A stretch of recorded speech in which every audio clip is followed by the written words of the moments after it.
Well, baby, I'm on it with a bottle of wine and an old dirt road. Are you ready to go? Everybody, for joining us today on Live Music Nation podcast. I'm your host, Jake Gill. We are with Chris and Barb Landstrom. Is that right?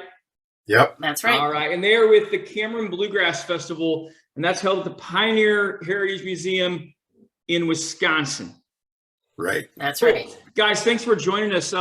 Give us a little background on you, Chris and Barb both, and how you got involved in the festival. Well, we got involved in the festival because we're bluegrass musicians. We have our own bluegrass band called the Stringsmiths.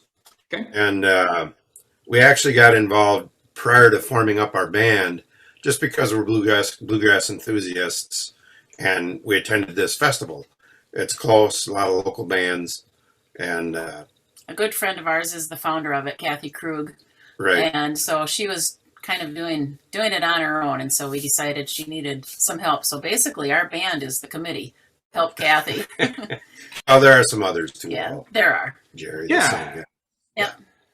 Very good, very good. So tell us a little bit about the festival. How did it start, and how long it's been going on? Well, this year will be the 16th annual festival. Like Barb mentioned, it was started by Kathy Krug 16 years ago.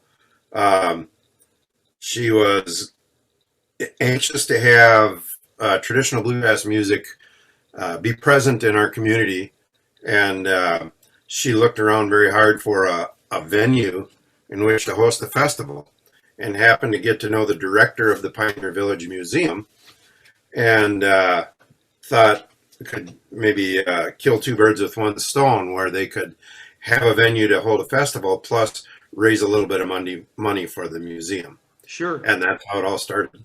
Oh, very good, very good. So 1 day event, 2 day event?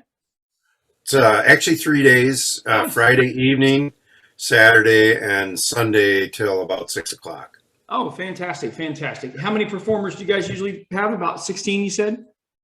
I think we have a dozen bands scheduled for sure. That plus the two headliners. Plus So I the two headliners. Yes, so Yep. 14 total. And our headliners this year are some phenomenal bluegrass bands. We have the Cody Norris Show. They're from Mountain City, Tennessee. And then we have the Waddington Brothers, who hail from southwestern North Dakota. Okay. Both, pro bands, excellent bands. Good. And then a lot of local bands to boot. Yeah, very good. What is it about live music and live entertainment for you guys in your festival that really you think people relate to? Well, I think,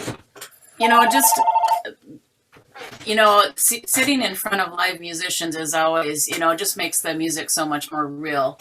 And it's just amazing to watch, especially bluegrass musicians and, the instrumentalists that they are, and, the harmony singing. And it's just and plus being at the museum is just a really neat setting for this. Oh, yeah. Yeah. One thing that's really cool about the world of bluegrass is that most of the musicians in the bands, even those that are real big name Nashville bands, are very down to earth, and they're more than happy to come out and meet folks after their set or before their set and, become friends. Sure. No, absolutely. Absolutely. Very, very cool. Tell us the dates of your event. September 9th, 10th, and 11th. It's always the weekend after Labor Day. So Okay. that's how it falls this year. Very, very cool. All right, real quick, fun question for you guys, Chris and Barb. What's the best concert you've ever seen in your entire life? We've been to a lot of concerts. That's hard to say. I know. That's why we're asking. As far as bluegrass, Yeah. we just went to the Pole Ramblin' Boys a couple weeks ago, so that's fresh in our mind, and they're terrific. Yep. Another name that, besides the Cody Norris Show, who is a phenomenal show. A couple of years ago, we had Tommy Brown and the County Line Grass. Okay. And unfortunately, Tommy has retired now, but far and away one of the better concerts we've been to. All right. All right. Last question. Dead or alive, you could bring any one act to your festival. Who would you bring? Boy. Dead or alive? Dead or alive? Probably Ralph Stanley and the Clinch Mountain Boys for me. How about you? Yeah. He'd like Flatt and Scruggs too. Or Flatt and Scruggs. He's a banjo player, so. Sure. Yeah. Absolutely. Very, very cool. Guys, where can people find out more information about your event? There's a website that shares all the information, CameronBluegrass.com. Okay. And it's got the schedule and entry fees. One of the things that's really nice about this festival is it is very reasonable. Gate fees are only, I think it's $10 to get in, which is very unusual for a festival these days. Which Sure. also includes the entry fee for the museum itself, and all the buildings are open. It's a really cool museum if you've never been there. Yeah. Oh, very cool. Yeah, that's a great idea. Absolutely. Absolutely. Chris and Barb, thanks for joining us today, giving us a little insight as to what goes on at the Cameron Bluegrass Festival. And I appreciate you greatly for joining us. You bet. Our pleasure. Thank you. Well, baby, I'm on it with a bottle